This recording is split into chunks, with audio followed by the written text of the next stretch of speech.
Welcome to the Running Mates show. Today I'm pleased to have my guest Rosemary Kariuki. Rosemary wears many hats, and she'll be telling us more about herself. I don't want to introduce you, Rosemary. I want you to introduce yourself to our viewers. Okay. Kindly. Good. So I'm Rosemary Kariuki, married with 2 children. I work for the political party, the largest political party in Kenya, the Orange Democratic Movement. I am the director of membership, and yes, I'm happy to be here. Thank you. So besides being an admin in the party, I know you're also in the political party's liaison committee. Yeah. What does that committee do for political parties? Okay, so let me go backwards. The political party's liaison committee it's a statutory body. Okay. Yeah, it was under section, I think, 84 of the political parties, 38 of the Political Parties Act 2011. What it does, it brings together all registered political parties. Currently, I think we're at like 78.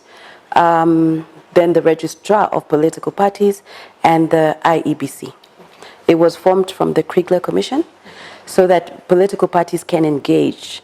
They can have a dialogue and look at issues that affect the electoral cycle. Yeah. Okay. I know we also have the political parties tribunal. Do these two organs work together? Well, we've had sessions. Okay. We have had, within the political parties liaison, we have different committees. Okay. So there's legal. Okay. So within the legal, they would invite all the bodies that are responsible for whatever the outcome of any election. So in that process, we've met that organ and known how it functions so that we can share that information with our respective parties. Okay, great. Are you now moving from party admin work to like elective politics? Do you have any intentions of going into elective politics in the future? Yeah, I think when I started working for the party, I didn't know much about politics. I have had the privilege to work and know what it means to be involved in a political office. So I think I'm now ready to branch out. Wow. Yeah. Congratulations, and we wish you all the best. Thank you. In the Orange Democratic Party, where you actually sit, we've had a good number of women get into political or into elective position. How was that possible, and what do you think contributed to that? Because it's actually different. If you look at all these other parties that we have in Kenya, ODM seems to be doing very well as long as that particular area is concerned. Yeah. I think, first of all, the women are themselves very strong. Then the party gives them that space. It accommodates women.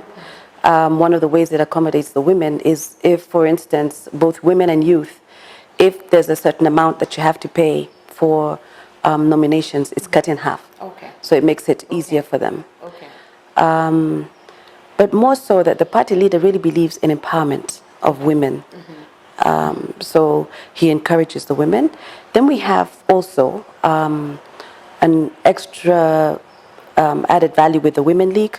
Then in that process, they're able to pick up from where they go, which women are strong. And they bring them to the party and they train them. Yeah. Okay. Rosemary, you are also an author. Yeah. And you've written are there 2 books? No, I've written 1 book. You've written 1 book? Yes, and then I've done a documentary.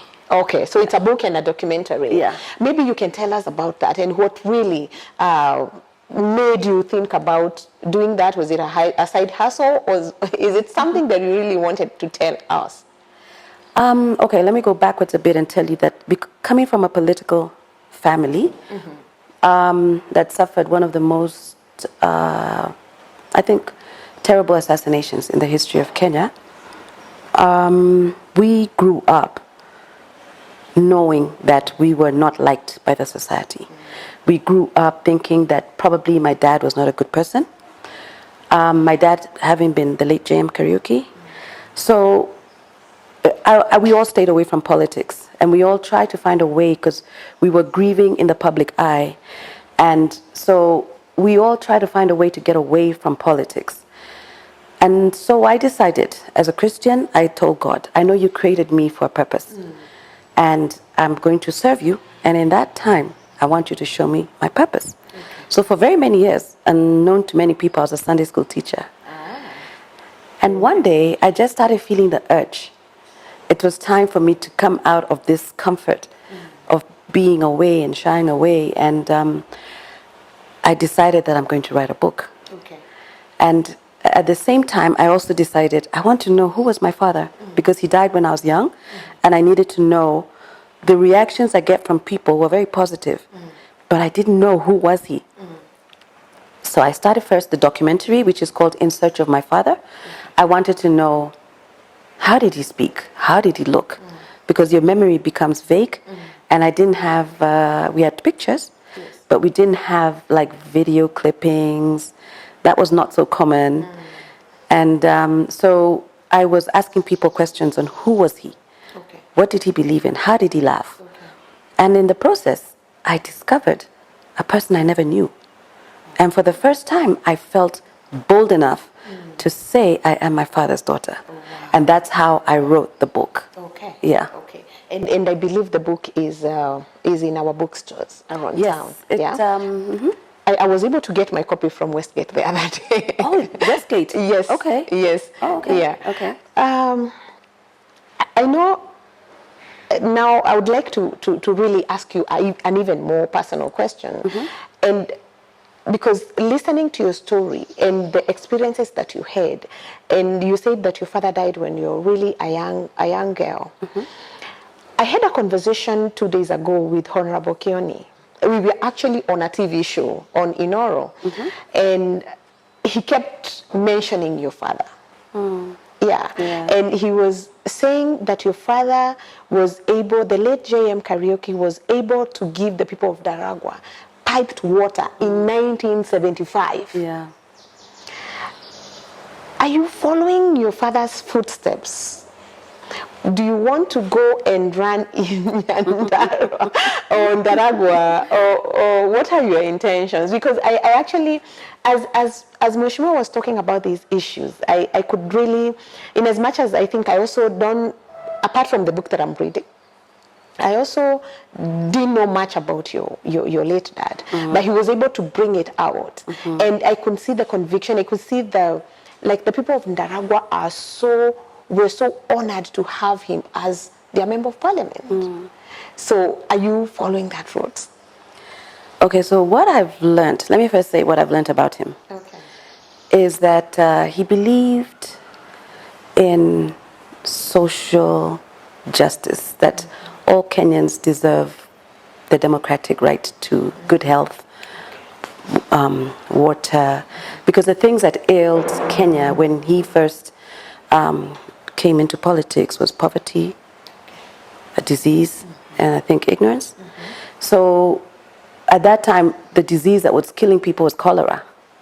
So the way to deal with that was to make sure everybody got water. So he had a vision.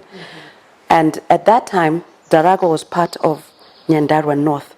He was an MP of what is today 3 constituencies. It was Daragwa, Oljororok, and Olkalau. Yeah. So you will find his footprints in all those areas. And his major focus was, he also took into consideration people living with disabilities and started homes for that early. And they're still there. And they're still there. Appreciating them, I think, after the promulgation of the Constitution 2010, that's when it became a conversation. It became a bit vibrant. Okay. Yeah. So he had that in mind. I think there's 1 school and I think 2 homes for people living with disabilities. He started a hospital, which is now called the JM Memorial Hospital. So he was addressing the issues that affect the common person then, and they were very different from what we have today. So he took a lot of time to look at what projects that are self-sustaining, so you don't have to keep relying on handouts and stuff like that. So he invested in education to eradicate what they called ignorance. It's not really ignorance, is that we didn't have the opportunity to go to some of the best schools. So he addressed that. So I'm coming from that background, having worked in ODM, which envisages a modern, democratic and united country, founded on the popular democracy of social justice, where everybody enjoys socio-economical rights. So coming from that background, I think that is where I would want to go. Okay. Yes. Okay. That sounds like you're not intending to go and run back in Nyandarua. We keep talking about the two-third gender rule, and it is something that we have talked about it for quite some time. I see we were able to increase in terms of quantity, we were able to increase the number of women at some point, especially when we got the affirmative seats. And of course, there are other women who get through to parliament through the party list. I know it's still work in progress. And you, from where you sit, what do you think should be done to bridge the gap? Because the gap is still there. Yeah. I think what you're doing now, this type of program, Running Mate, first of all, it's got its positive and its negatives. The positive is we're having this discussion, which we probably wouldn't have had so many years ago. So there's progress. The negative is that you can only be second best. It just shows us it just makes us aware of the past historical disadvantages for women. So from where I sit, BBI would have addressed those issues. It's so unfortunate, the turn that it has taken, but it would have addressed that issue of women inclusivity in democratic and leadership spaces. So that's one angle. Further to that, we should actually have political parties discuss this further to see, is it possible to allow certain positions just to go to women? Don't allow a male. Yeah. If that's possible, that would help. Yeah. I remember that as a conversation that had started in Parliament, but of course, I don't think it is so the light of the day, because on the floor of the House there was too much heat, and especially from the opposite gender. So when you look at women's leadership and the women who've been in power, this tremendous change, they're actually able to push for some serious change in very many areas. And I would like you to, make us understand what the women from your party, or the women who have before us, the women who have held this position, what are some of the issues you think that women are able to address better, especially who come from your party? I think, let me just say this. Most women, look at the issue that just happened with this corona. I don't know if you saw the report that wherever women were leading, the cases would go down. It means that, and I think it's in India, wherever women were leading, the issue of 62% of those areas, there was no water problem. So women are able to look at the issues holistically, issues to do with children, how do you protect the rights of a child? They are able to address things that most men may not have time to address.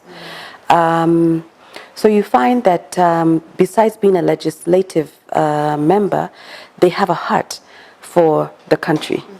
They want to see women progressing. They want to make sure that women, the finances trickle down to the women who really are the backbone. They are the backbone of this country. Yeah. Okay.